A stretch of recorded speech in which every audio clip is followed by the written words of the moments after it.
오늘 우리 읽은 말씀 가지고 멸망하는 자의 특징이라는 제목으로 말씀을 증거하겠습니다.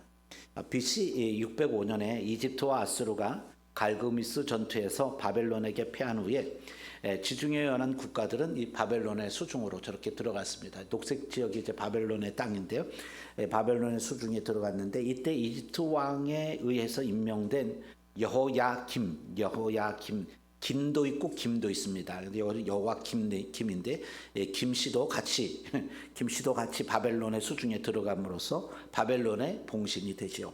하지만 3년 후에 다시 바벨론이 이집트를 침공할 때 패배하게 되어서 이집트가 이적을 담당하게 됩니다. 그래서 여러분 보시는 것처럼 이제 이집트가 이제 이적을 차지하게 되고 바벨론은 좀 축소가 되면서 옆에 이제 페르시아 땅으로 메대가 이제 일어나게 되죠.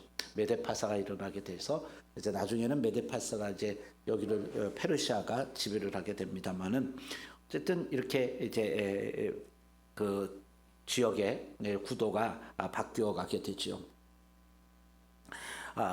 그래서 남유다는 BC 601년에 조공을 이제 바벨론에게 바치는 조공을 중단하고 바벨론의 반기를 들게 됩니다.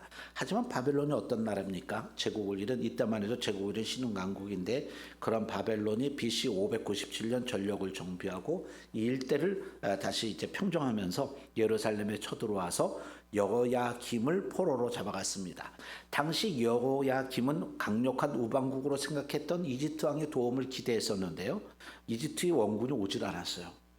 자국 안보가 우선이었기 때문에 거기 자국을 지키느라고 원군을 보내지 않았습니다. 그래서 예루살렘이 정복을 당하게 된 겁니다. 그러니까 이 안보를 누구를 의존한다는 건 굉장히 위험한 일이에요. 우리 스스로가 힘을 가지고 지켜야지 누구에게 의존한다는 것은 굉장히 위험한 일이에요. 또 앞으로도 그렇습니다. 미국이 어떤 일이 생길지 모르기 때문에 미국만 의존하면서 나간다는 것은 어려운 일이죠. 그런 의미에서 우리가 자주 국방을 해야 된다는 것은 이건 다른 이될 그런 것도 없습니다. 그건 당연한 일이죠. 어쨌든 이렇게 예루살렘이 정복을 당하게 됐는데 그래서 이제 왕위를 이어받은 여호야긴이 즉위 3개월 만에 다시 바벨론의 포로로 잡혀갑니다. 이때 포로로 잡혀간 인원들을 보게 되면 왕의 어머니를 비롯해서 왕실 사람들과 군인들과 기술자들과 그리고 제사장들 비롯한 지도자들이 많이 잡혀갔습니다. 그때 바벨론은 궁궐과 성전을 약탈했지만은 예루살렘은 완전히 파괴하지 않았습니다.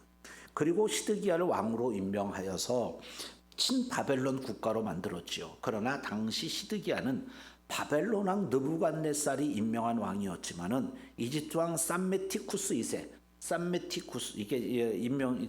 이게 바벨론 왕한테 임명받은 장면이고요.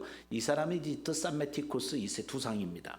이 삼메티쿠스 2세의 팔레스티인 여행에 영향을 받아가지고 급기와 선대왕 여호야김처럼 바벨론의 반기를 들고 말았습니다. 결국 이 일로 유다는 바벨론에 의해 완전히 멸망하게 됩니다. 우리는 오늘 이 이야기를 통해서 멸망하는 자의 특징이 무엇인지 발견할 수 있습니다. 그것이 뭘까요? 첫째로 멸망하는 자는 보고도 깨달음이 없다는 거예요. 보고도.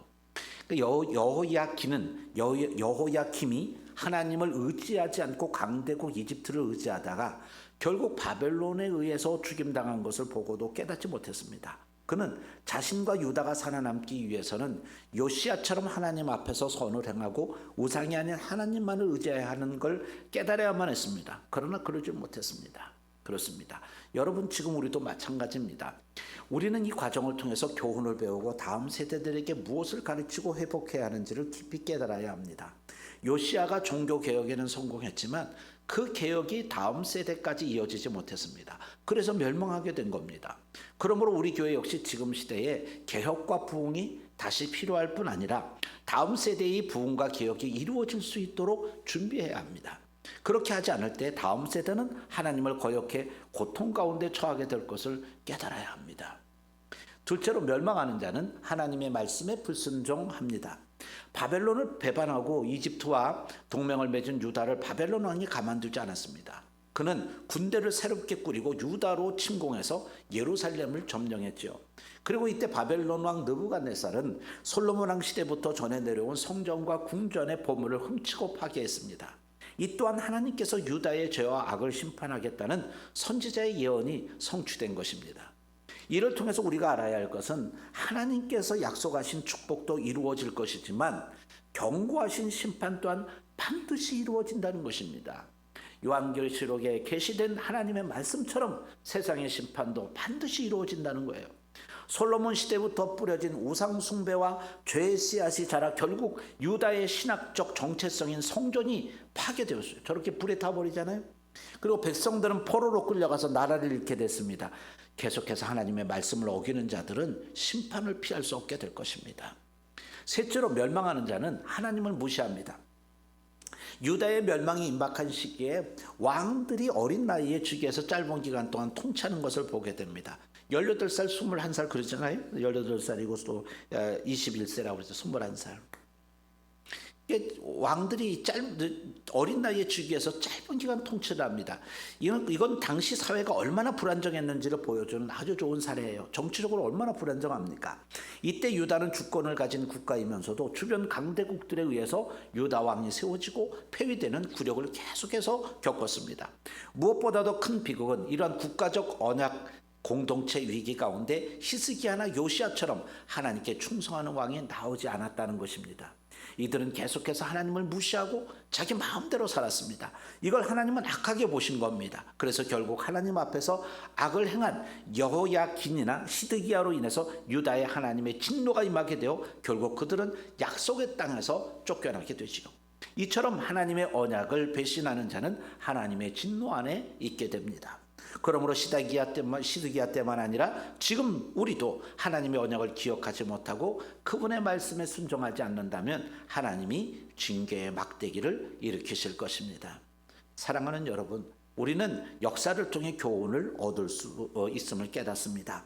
여호야김과 시드기야 그리고 유다의 멸망에서 보듯이 하나님의 말씀에 순종하지 않고 그분의 언약을 무시하는 자들은 결국 심판을 면치 못하게 됩니다.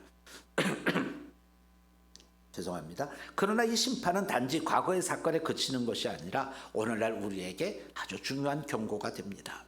하나님께서 주신 교훈을 제대로 배우지 못하고 반복된 실수를 범한다면 우리 또한 동일한 결과를 맞이할 수밖에 없을 겁니다. 따라서 지금 우리에게 필요한 것은 그분의 말씀에 대한 철저한 순종과 또 개혁과 부흥이 다음 세대까지 이어질 수